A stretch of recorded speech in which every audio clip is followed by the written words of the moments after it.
Hello, welcome to another episode of Coffee with Mirko. I'm your host, Mirko Babmasa from Coffee Fixation, and I'm glad that you're here. Glad that you could make it, and hope you're safe and sound. Um, for all the people tuning in, apologies. This podcast was meant to go live actually in about 8.5 hours, but me and Cole kind of had a little misunderstanding when it came to time zones. So we're going live now, and yeah, this is gonna be a special episode. So bear with us until Cole join us live from his account. We'll send him an invite right now, and yeah, it's gonna be quite special. Oh, here he is.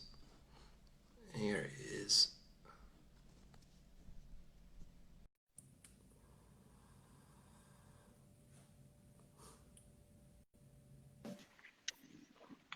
Good morning, mate. Hey, how you doing? Good. We we made it. We made it. Yeah. Sorry for the confusion, man. No, it's. I should have known better after 74 episodes all over the world, but yeah, that's okay. These things happen, and thank you for still making it. And this Of course, episode will yeah. be recorded, so it's all good. And well, first things first. How are you, and how's your family, and how's everything going with these interesting times? Good. Yeah, I'm good. The family's good. I'm based in Calgary, so we're about 1.4 million people, depending on the source that you look at. I think we've got about 500 or 600 active cases. Uh, so in a percentage basis, very low. I think a Hmm. lot of people have gotten back to a comfort zone where they're back to normal scheduled programs and whatnot. And we're wearing masks and doing the protocol and living the new normal, baby. That's it. That's the No, new normal. That's right. I, it the is way I what it des- is, right? Yeah, the way I describe it, and is just as much as we got used to tougher airport procedures. Like before 9/11, going to catch a plane was so much easier, and Yeah. there is no going back to normal. There's going to be a new normal, and like you said, we wear the masks and whatnot. And Melbourne is, we are in a full lockdown, and we have nearly 5 million people live here, and you know, I think yesterday was about 80 cases in one day, which is, I mean, obviously, it's always bad to get sick, but it's nothing in comparison to 8,000 in France last week in one day. So Yeah. yeah, Well, we'll yeah. see. Yeah. You're Um, based in Sydney, or you're in Melbourne? Melbourne, You're in Melbourne. yeah, Okay. Melbourne. So yeah, but that's all right. Look, well, it forced me to do the work that I don't want to do, which is the computer stuff. Hey, that's good. That's good. That's right. And, Yeah. cool. Thank you for coming. Let's just jump into it.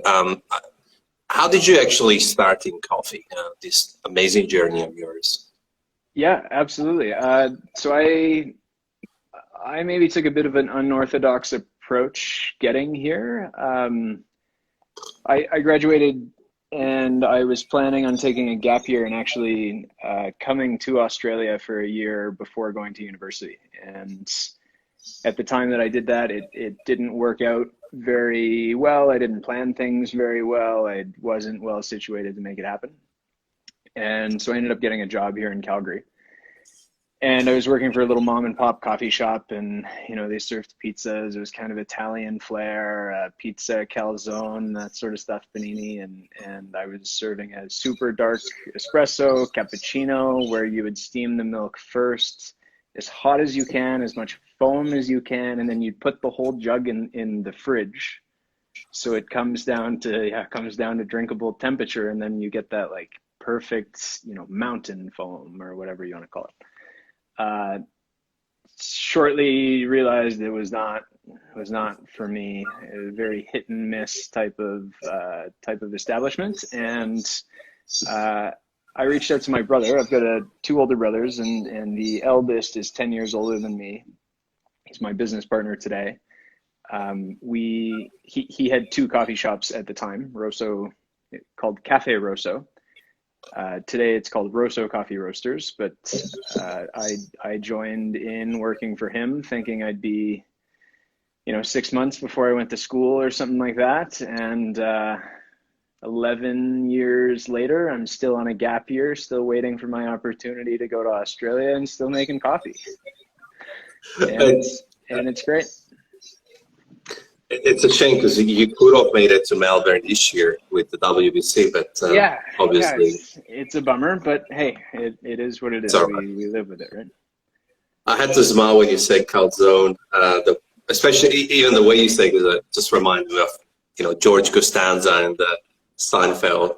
But it's a good memory of mine. But I think. All right. So what was sort of the transition? Like, you kind of went from, like that kind of shop to your brothers, and was it like a big shock? And was that the spark that were like, okay, there is a lot here to learn and I want to learn? Yeah, great question. So I got in there and I love hospitality. I love talking to people. I love, service and trying to push the best service standards that we can. And I love that above, maybe above coffee at the beginning of my career. And so I just was really into engaging with people. Latte art was a cool way to kind of get into, making coffee. And at this time, so we have an interesting history. When the cafe first opened in 2007, which is 2 years prior to me getting involved, Dave was serving Illy. So for those that don't know Illy, like multinational brand out of Italy that's known for classic Italian espresso and the big Atmos silver, hopper that goes onto your hopper, vacuum flushed, and they do a really nice job for consistency.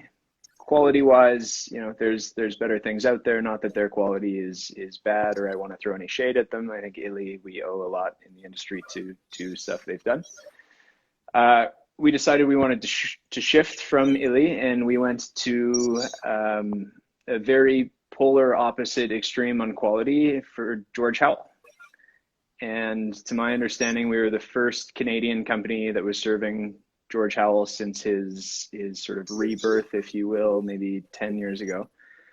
Logistics didn't make any sense. Shipping from Eastern USA, Boston into Canada, we had to go by truck and then by rail, and then and it was a challenge. So we moved away from George Howell, but it was George Howell's Terroir. He's got an offering on his menu called Terroir that I think really opened my eyes to what coffee can taste like. And it wasn't the Panama geisha experience that a lot of people describe that's like the whoa shit moment for their coffee experience, but it was actually it was a coffee from El Salvador, and it was super bright and refreshing, but then it was also like very complex low tones, fresh tobacco, dark chocolate, that sort of thing. And I was like, whoa, there's, it's like I'm eating a chocolate bar and smoking a Cuban cigar, and I'm getting all of that out of this little espresso. So that was where the interest in coffee triggered. And then I started competing probably 2 or 3 months after that. Okay, so right into it, which is okay. Well, Illy is actually what my mom's and dad and my brother drink back home. So I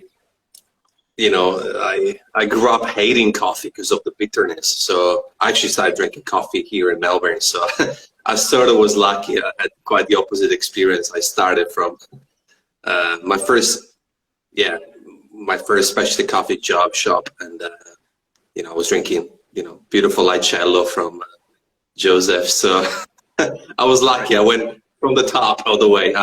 But anyway, it's good. So hospitality, I think it's something that often we kind of forget in coffee. It's just like we focus on a lot of different things and aspects with coffee, which is important, from what we're drinking, how we're drinking. But how important is still for your role and what you do today, the people aspect, the real hospitality? Because without hospitality, we don't have a coffee shop. Without coffee shop, we can't serve the coffee that we want to serve. Right. Yeah, I think at the end of the day, people drive coffee, right? You know, it, it's impossible to grow a business that's based on people when you don't like people, right? And that's not business school 101. That's not learned in the textbook. That's just simply you got to like people if you want to have a people facing business. And I think we talk about that only being in coffee shops, but I think that actually exists in all levels of the supply stream. And you know, be it making friends or relationships with coffee producers that you're purchasing from or working with, or competition scene and getting to know your other competitors, like all of that stuff, I think makes a huge difference in how maybe an individual career or a business can really play out and get done. It's all Yeah, about people. it's all about people, the stories, and I was having breakfast and rewatching your routine from last year. So, Okay. which is sort of brings me to the next question. It's like, where is the past or where is the future?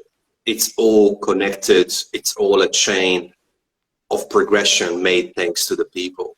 And your story about how you came across that beautiful Cedra coffee is quite unique. I mean, it was a people story, and usually those stories are shared by storytelling with our friends and family, and that's what it. Is this how we should communicate coffee with people? Through stories? I think if the person gives you the opportunity or gives you the grounds to do so, then yes. I think if I'm a barista behind the bar and you come in and I can tell you're not really engaged, you need a cup of coffee and you're going to be on your way, then I think that's even better customer service to identify that and to say, okay, this guy, I'm going to give him the hi, how are you? What can I get for you? Okay, see you later, pal. Like that's the service you want. I'll provide that. That's okay. But with somebody who's looking to settle in for the day, maybe have a couple of cups of coffee, that's the opportunity to engage. So I think it's dependent on circumstance. Yeah, I agree. I think it's something, where I think it's quite easy to know when people want to kind of engage with that and they wanted that story. But like you said, it's still, good to serve those people who just want a cup of coffee and go, because, they kind of make the bread and butter of businesses, which is still much relevant.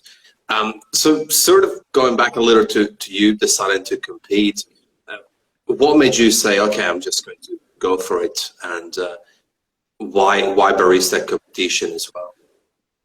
So we didn't have any other competitions at that point, at least that I knew of in Canada. It was just barista comp.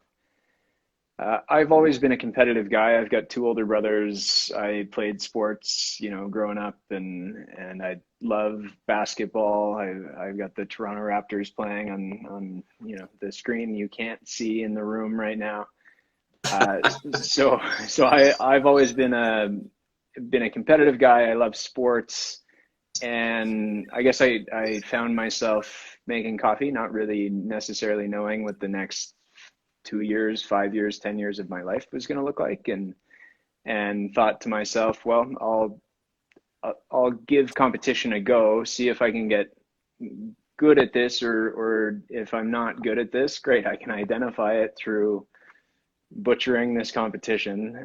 Maybe I can make some friends, connect with some people in the community, see what it's like outside of our four walls at Rosso, and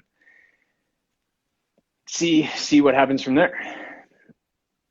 Yeah, and I think competition often is seen as the destination point. That it's actually often the where you get there, you do your thing, but that's actually from there that you start molding or evolving and start the even a further growth process. Yeah. Was that always the case for you? Yeah, I think from the first year, I think I butchered it somewhat. I didn't make it through the regional round. We had four regionals at that point. Ben Putt won, as he always does. He won the regional that year, and I did not make it out of the regional. But what I took out of competing was, one, the thought, shit, there's a lot to learn about coffee. I've hardly scraped the surface.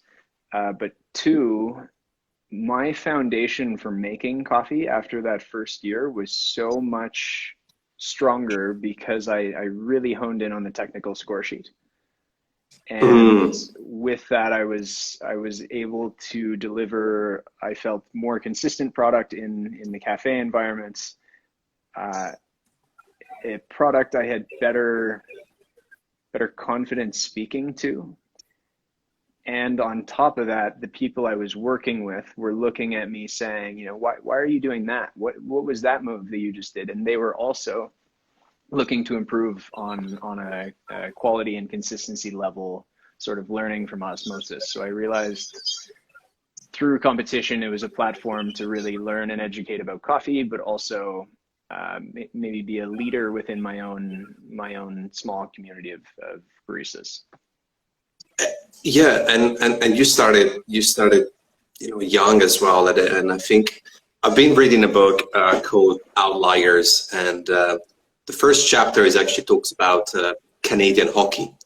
Okay. Basically, it's a psychology book, and they're describing success and the leaders in different fields, whether it's sports or high tech, and saying that talent is not always enough. And they made a calculation that you need about 10,000 hours of a certain practice, whatever you practice, to become good at it, master of it. But not only that, it's also your environment. So for instance, there's a study around the top hockey Canadian players, but even basketball, where based on where they are born, they have substantial advantages just from the date of their birth, because if they're born early January, they can start the Canadian hockey season right off the bat compared to someone born in November. So they got 6, 7, 8 months ahead of them. So how important is even in coffee to start learning from the get-go? Right. I'm January 10th. That's why I'm in the NHL, and I'm a huge soccer. Yeah, I think it's so important to get in at an early age, and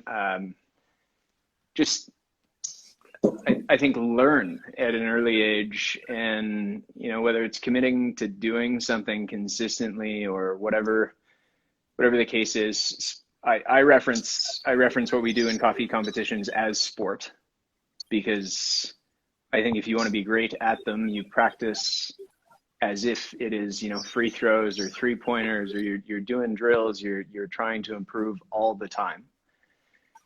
So I reference it as sport, and I think if you're interested in doing it and interested in competing, I would get into it ASAP. Don't wait till next year.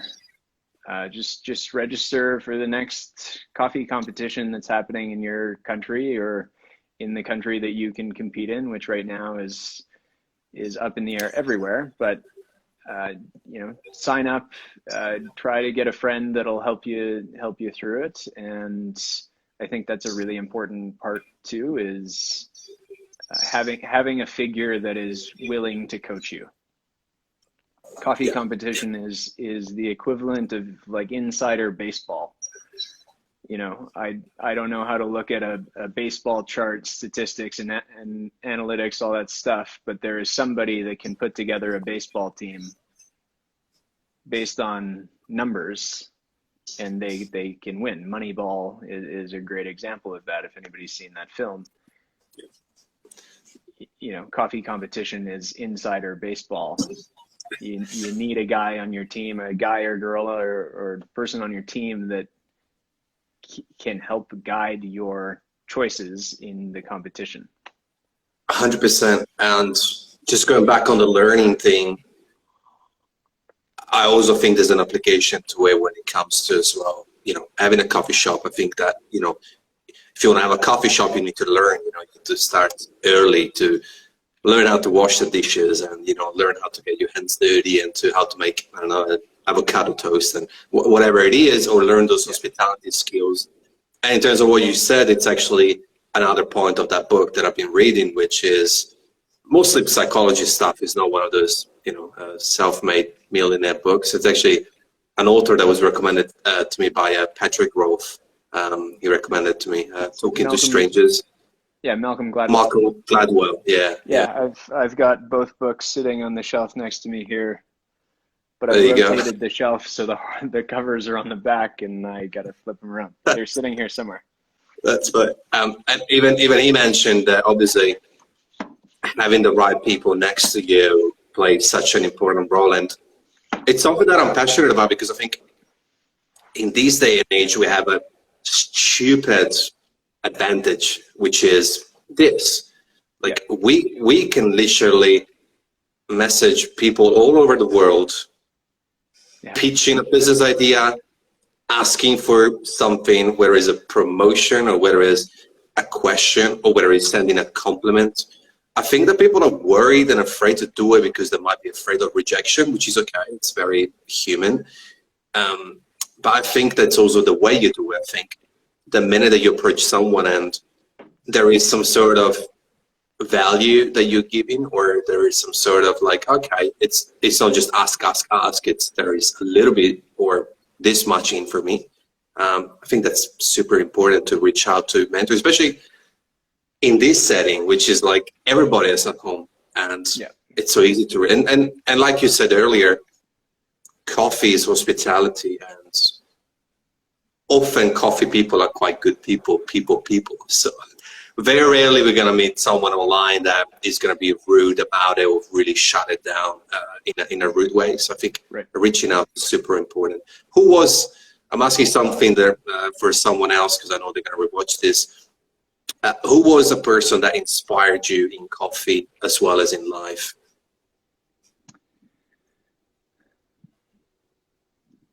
I would say the competitor that inspired me to compete was watching Michael Phillips 2010 London. Mm-hmm. I thought that was a super cool presentation. The way he rotated the hopper of the grinder to allow a third hopper when only two grinders were allowed. I thought that was pretty amazing. I attempted to do the same one year in Canada. Didn't go off as smooth as Michael Phillips, but that's okay. Fabrizio Ramirez Sencion, he was the Mexican barista champion the year Raul Rodas won, I believe. He came second in WBC. He served all 4 espressos in different shapes of cup, and the extractions were all the same, but he delivered different flavor notes, different tasting experiences to each of the judges, because the one espresso cup was chilled, and then the one espresso cup was a tulip, and then the one, is the traditional demi-tasse that you envision. And I thought to him when I was watching that, like, wow, you have such a level of expertise to serve 4 people the same coffee and tell them it's going to taste different because the ceramics are different. Yeah. And go ahead. It's crazy. Yeah. And now, there are so many companies coming to market with vessels specifically for coffee consumption.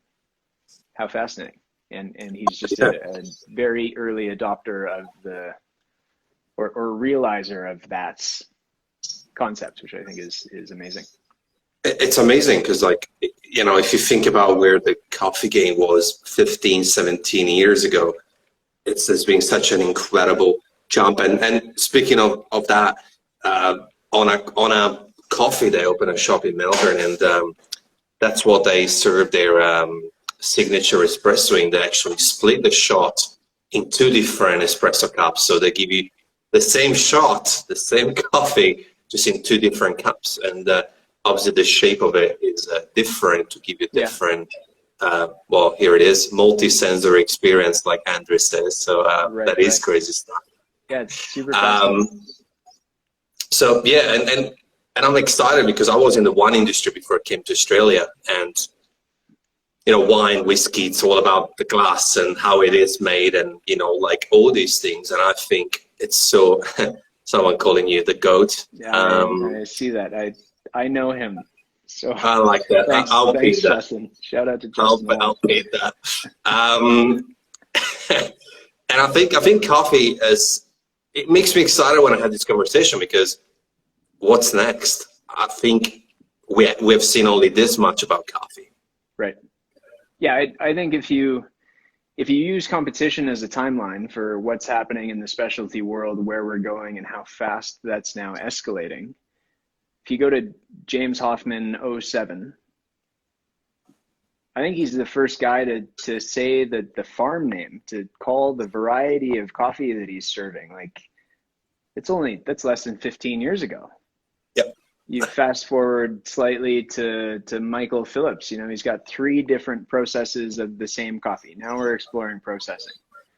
You jump ahead to, I don't know, Berg Wu 2016, Geisha.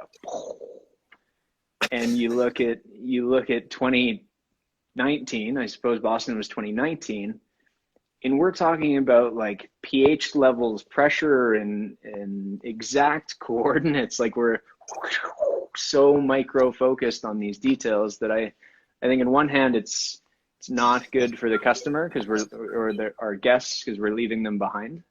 In a way, it's less accessible in a couple of considerations, but it's super fascinating to consider how fast we've all of a sudden developed.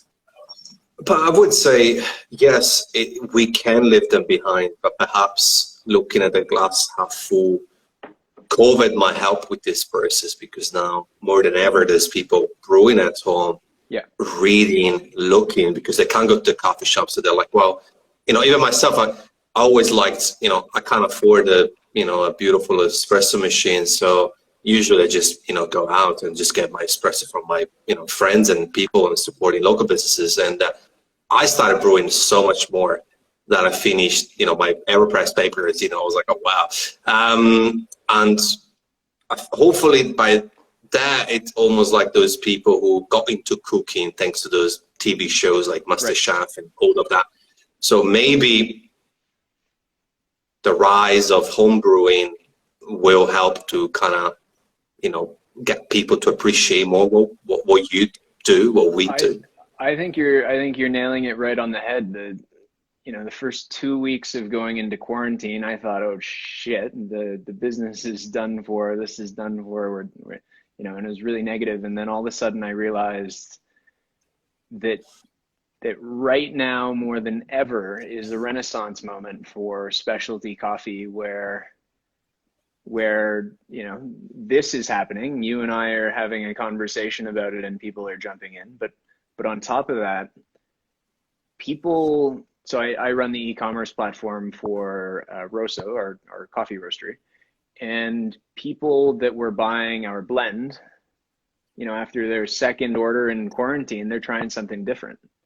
And then I'm engaging with them, and I'm saying, hey, Mirko, thanks so much for, thanks for the order and that honey processed Costa Rican that you got.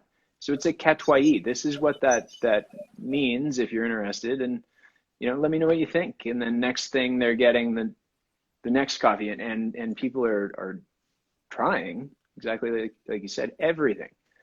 And I think it's our time to shine as specialty coffee pros to hit people with hospitality. If you're watching this and you run an e-commerce business, email everybody that orders from you and say thank you at a very minimum. Like, make it an automation if you want to, but thank people for buying from you rather than the huge conglomerate coffee company that is in your neighborhood that they could buy from.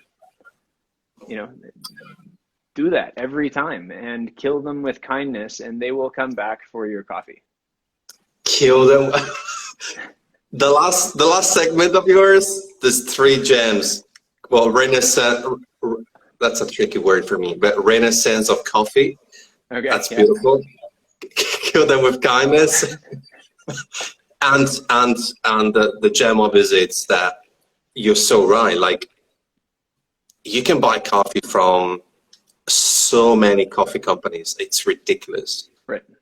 So the minute that they choose you, it's the same as in Melbourne when there's 30 shops in a little tiny suburb, and they choose to walk into your door, say thanks to them, regardless whether they order a frappe, shakerato, decaf, something with caramel syrup, or the order your top tier coffee, they're still choosing you over a zillion options. So there's definitely things to reflect on that. Cole, we hit the halfway mark, and I have a ritual question, the out of the box question, and it's not that bad. Don't worry. If great. you could, let me just quickly back up slowly. If you could, who would you like to have dinner with? And it can be anybody. It doesn't have to be coffee. It could be alive, not alive. It's your dinner. I am going to say Kobe Bryant. R.I.P. Yeah. Kobe, I think, is I think he's a polarizing figure for many, but I think he is the epitome of you get what you work for. Yeah. You know, if anybody needs some motivation, go to YouTube and type in Kobe Bryant interview or Kobe Bryant speech or something in that capacity. He is, you did know that, Stacey. I knew you would know that. He is an unbelievable, you know, mentor and person. A shame that he went early. On a cool flip note, this is a positive spin to a sad story, but my niece was born that day. I'm an uncle for the first time ever. She was born about an hour after Kobe died. And I said to my brother that there's not enough space in this world for two greats. So maybe she'll be, you know, she'll have taken his power like Mike or something. We'll see. But there's a positive spin to a super sad and there is heart-wrenching story. There is, and and the other positive spin, just to give a positive spin of another negative is, you know, thankfully then for Corona, we avoided God knows how many of those type of accidents. So in a way, the lockdown has also done that, if we can see it that way, because if the virus was then before the accident wouldn't happen because they couldn't have maybe flown from A to B. Sure, interesting. That's beautiful what you said about and congratulations for becoming uncle. Yeah, thanks. I'm the oldest, so I hope that I don't become uncle because my brother needs to do other things in between. Anyway, I was saying I'll become uncle of my non-blood brother next year, and that's exciting. Hopefully we'll be able to leave the country. But anyway, that's okay. Kobe Bryant. That was a beautiful answer. You're the first one saying him, so that's fantastic to hear. But there you go. And sort of going back to coffee, do you sort of, when you jump into the arena of the competition, and I don't want to make this about all competition, but do you have a little ritual like those big basketball players have, whether it's wearing weird socks or touching something? Ritual. What do I do on a competition day? I tend to disengage from people. I get in my own headspace. I do some meditation, stretching, that sort of stuff leading into it, and try to get as far off social media and the phone as possible. I have a ritual in all coffee competitions. This started maybe 3 years ago, give or take. I buy a fresh pair of white sneakers, and I compete in fresh white kicks for two reasons. One, I look fly. Two, I'm not going to spill on these things. So tech scores are going up, baby. I'm consciously not going to ruin these sneakers. Well, speaking of spillage, that's brilliant. I hope people will listen to this. The minute you say white shoes, that's what I thought the reason was. So there you go. It's funny they talk about spillage because I was rewatching the routine, and when you served your milk beverage, on the little platform, the last judge that you gave it to almost spilled the drink. I'm not sure if you've noticed that moment, but almost spilled it. I was like, what would happen? Maybe this is an answer I should know, but what would that would be interesting. I just never seen it, but maybe it has happened. But I'm sure it has happened. I don't know if it's ever happened WBC where somebody has spilled a drink, but I'm sure it has happened regional or national competitions. I'm fortunate to have never spilled, a couple drops off the side of the cup. Great, I can wipe it up. There's even the judge almost knocked it over himself. No, you did perfectly. Yeah, I see what you're saying. That would have been really bad.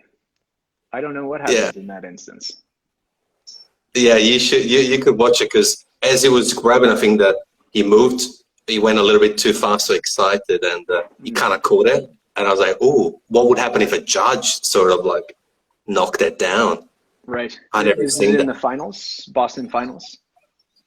The only available video on YouTube, but yeah, from Boston, the finals. Yeah. Okay. Yeah. Interesting. Yeah. Anyway, I'll rewatch that.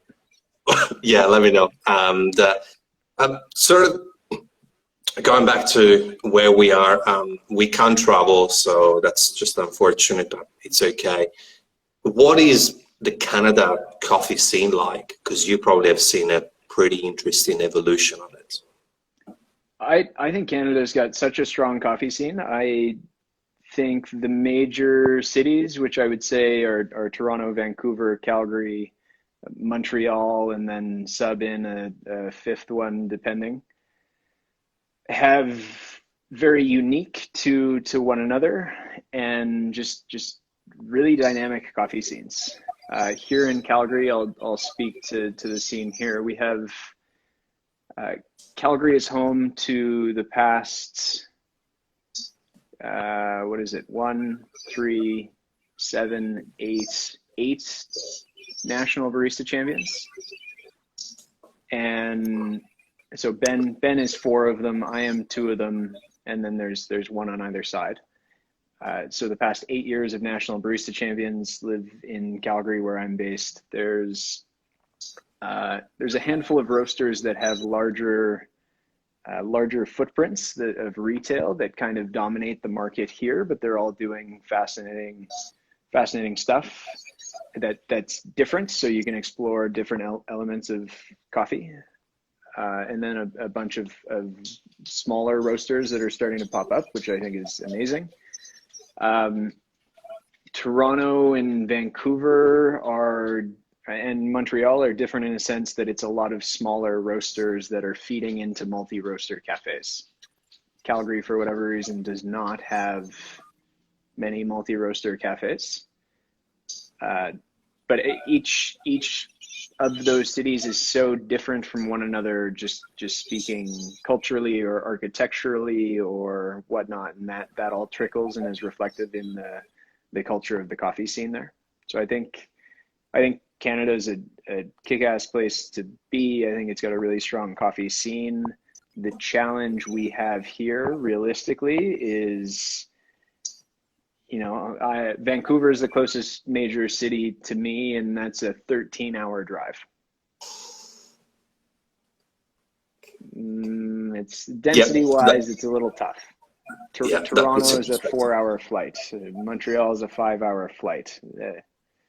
It's tough. It would be. Yeah, it's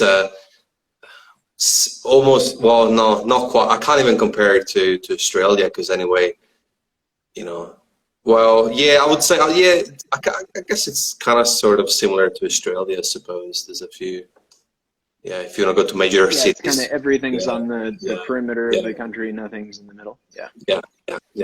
I never thought about it that way, but yeah. And speaking of traveling, the other impact is obviously origin, which is where I wanted to go as well. You're also doing forward coffee, which is something I'd love to explore more. And also, forward was a key buzzword of your presentation. So I believe moving forwards it's important to look at what we can do in terms of progression, like you mentioned, not just the coffee shops doing e-commerce because of the situation, but I think it's important to actually have understanding, focus, and how can origin progress and sort of innovate during these challenging times. Right. Great question. I think it starts from our end of the stream, right? It's consumer. We live in such a consumer-driven industry, and they don't necessarily know that. But cafes and roasters, I think, need to be willing to look outside the box of traditional coffee origins, Ethiopia, Kenya, Colombia.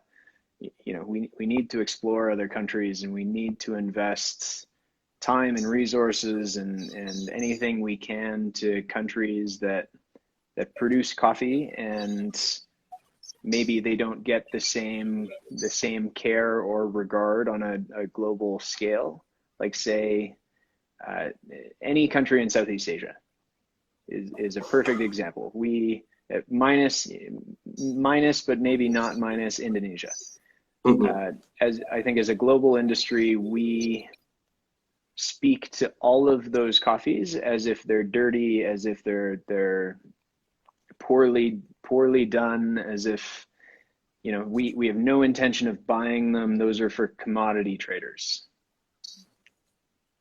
You know, they have unbelievable growing conditions. They have brilliant minds. One of the best geishas I've ever had was from Nan, the province or department, however you say it, for Thailand, of Nan.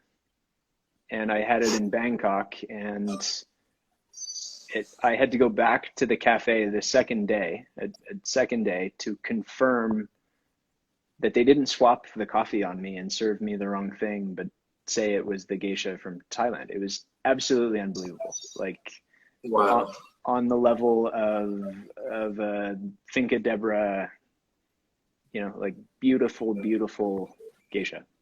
And I think it just takes a few of us that are having these conversations to talk about countries outside of the norm, traditional, forward-thinking coffee countries, and start to invest some time and resources into places like Venezuela, as La República de la Taza has just commented below. Venezuela, Thailand, Myanmar, India, you know, why not? Yeah, I mean, I'll add to the list Brazil, because I think that Brazil has always been seen in a certain way as a blender, but there's amazing coffees there, as proven. But yeah, I think I'm lucky because I'm in Australia, because when I was working for a coffee roaster from Sydney, as a, you know, more on a guy on the road, we had the chance to start a program with Charlotte Malabao called The Underdogs. So we were we were roasting coffees that you wouldn't necessarily find usually. So Myanmar was one of the first times, and I was lucky to drink those coffees, and interesting origins from Indonesia. And like you said, there is so much to it, and that, you know, it's like sort of doing what we preach, which is, you know, be open-minded and be this people. We need to be like that, but actually be like that, not saying to be like that, but not being like that, and just have a closed, narrow-minded. Do you know what I'm saying? Like, I think you're so right. It's like, you know, because ultimately, yeah, go on. Sorry. I was just going to say, I think we need to treat the coffees that we serve the same way as we are speaking to treating people.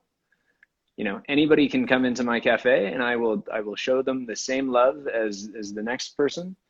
Doesn't matter if, you know, they're in a suit and tie and look like they're Charlie Chaplin, or if they're rough and rugged and need a bit of help. They're, you know, none of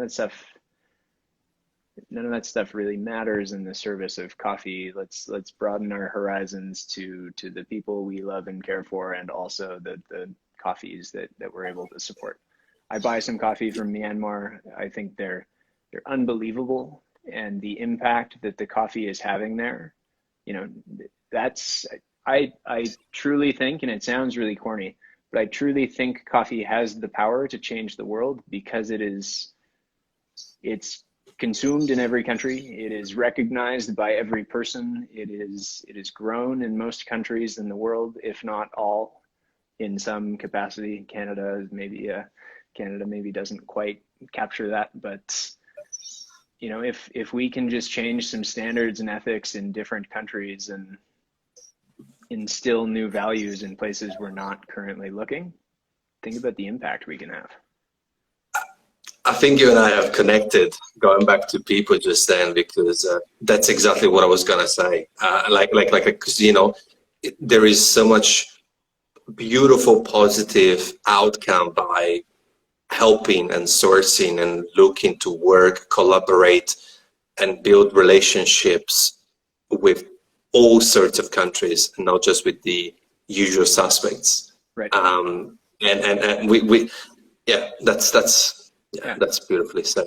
You have the usual suspects on your menu to Absolutely, hook people in, and then introduce them to Myanmar, introduce them to Venezuela, or introduce them to an origin that you find exciting.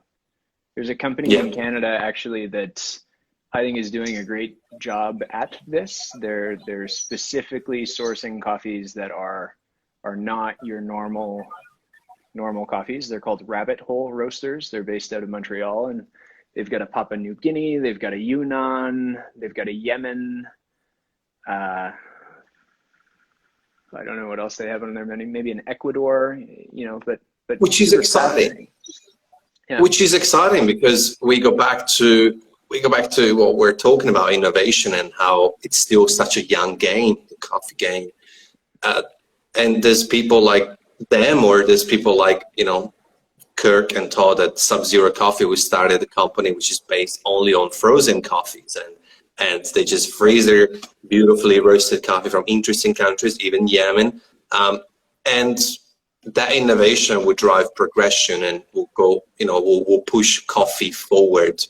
And obviously, as we station say, it's still service-based, and it's coffee's an experience. And if a person is not treated nicely while getting a cup, it can ruin the whole vibe. Absolutely. We kind of discussed that earlier. Yeah, absolutely. Yeah, just deliver it, I think, with a little bit of context, and maybe it opens somebody's eyes to something new and fascinating. I've always pictured as growing up in a small village in Italy, I would watch the movies, and in the movies back in the day, the bartender was that magical figure in the movies where people go and talk in their problems, where it's a business. I think that has shifted dramatically, and I think the barista is such that figure as well. Like, I found myself become, as a barista, you become a psychologist, a marriage counselor, you financial advisor, like the spectrum of conversations that you have is incredible, and people come to you, and often, especially in big cities, I would say,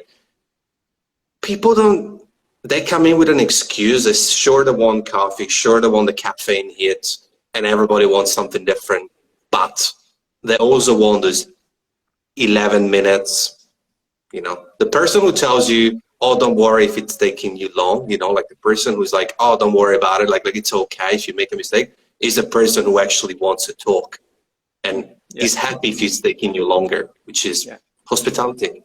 Totally. Now I'm going to throw something at you just as a curveball. Absolutely. You mentioned the caffeine hit there.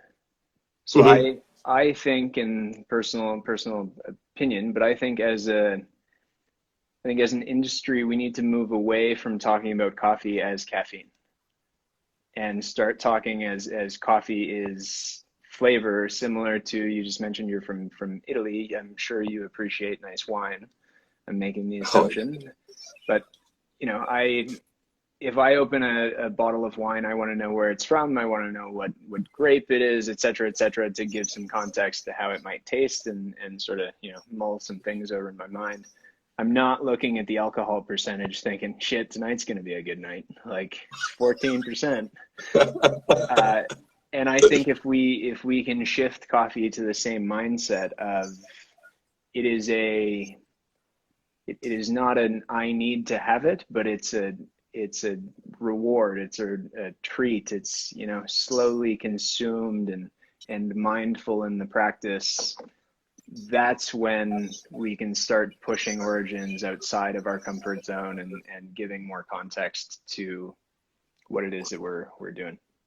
I couldn't agree more. I think that, you know, people, you know, your average Joe and Jennifer have a certain idea on why they come into the shop, but us, we have that, like you said, that our job is to becoming a experienced flavor dealers and not caffeine dealers. Yeah. And like John Gordon said, it's a privilege, and it's so true. We spoke about it when I spoke with John last week, Friday, I believe, or Monday. Anyway, and it's true. Like, we're so lucky, and it's so accessible. Right? People complaining that it's $4 in Melbourne or 5 or 6. They're out of their minds. Like it's so accessible. It's $4, and okay, for some people it's a lot, but like I'm talking about like the people who really have a rough, like the Yeah. very small minority. But the person who's complaining about the $4 is often the person who's buying a $17.50 wine glass, and Yeah. like you say, it's not to get smashed necessarily. It's just the overall experience. But yeah, I It's agree an with you. affordable luxury is the way Yeah, I think we should talk about it. And if you don't have time to sit and enjoy it, maybe you don't need a coffee right now. yeah, Is the way I I, look at it.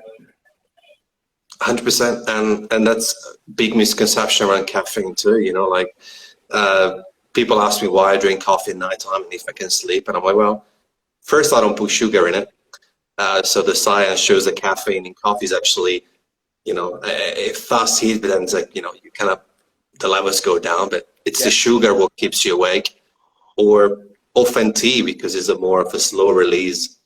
Sure. Yeah. But that's interesting. Cole, I could go ahead probably for another good hour with you. I I know got a you need to feeling. I go. got a feeling we could chat for a while. That's good. That's good.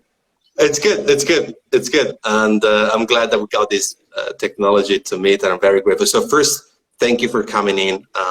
It was a real treat for me at this moment, just as a treat, as a good cup of coffee.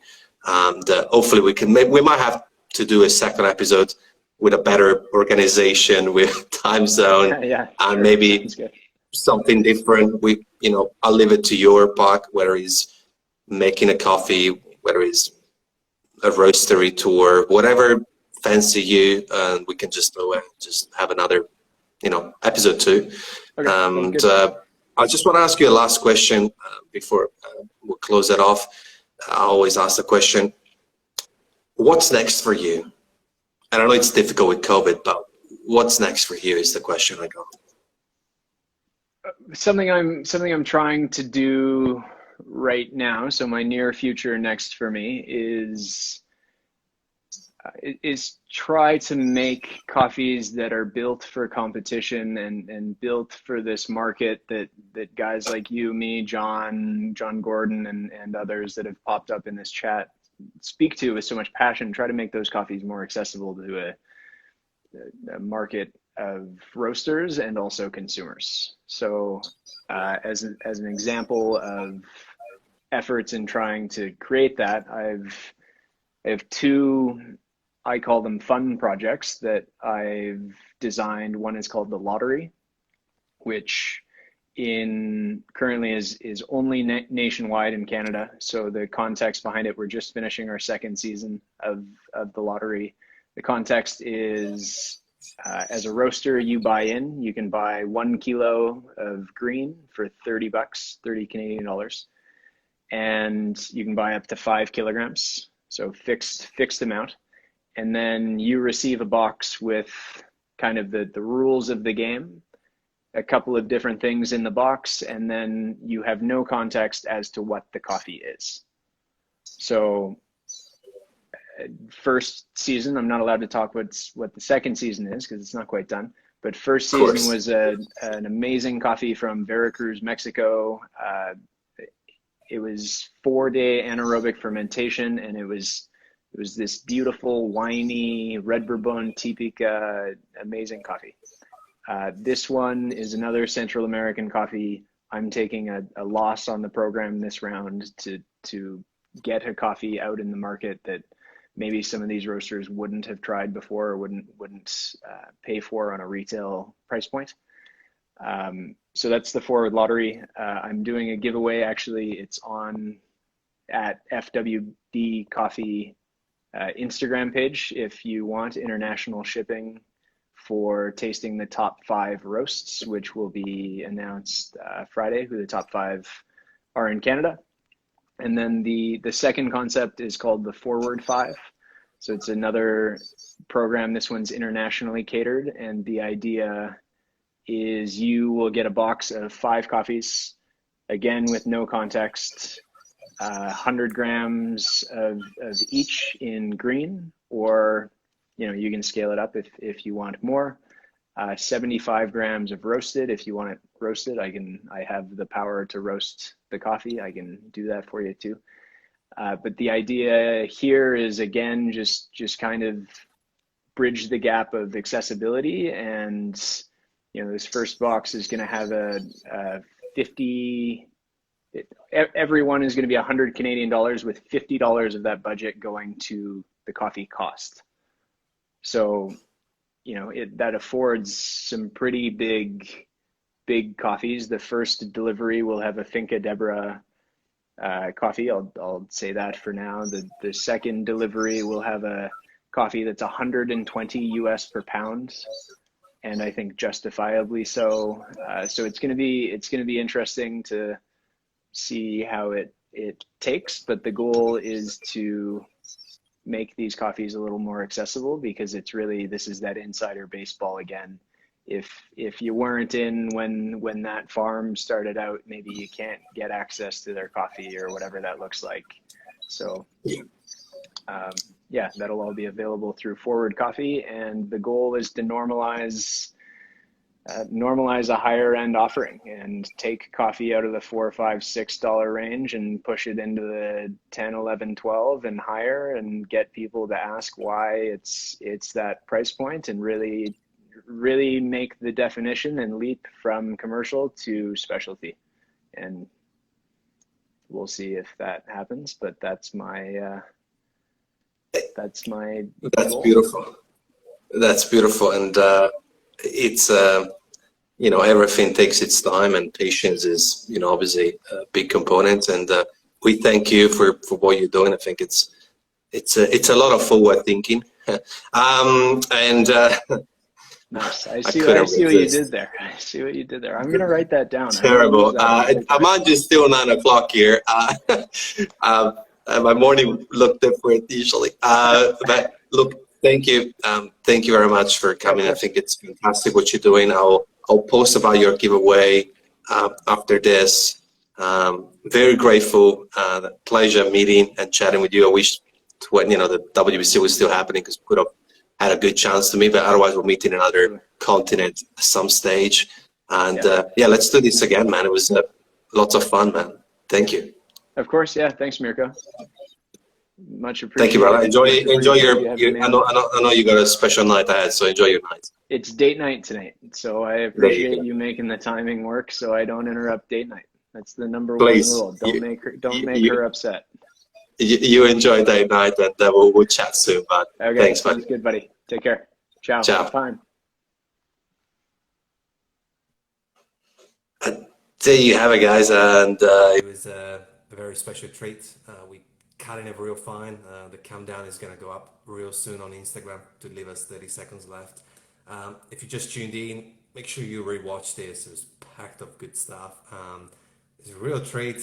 We really chatted it was quite conversational. Really didn't follow through many of my questions, and I really appreciate it. If you're new, just feel free to reshare this or tune on our Spotify or whatever podcast platform you use.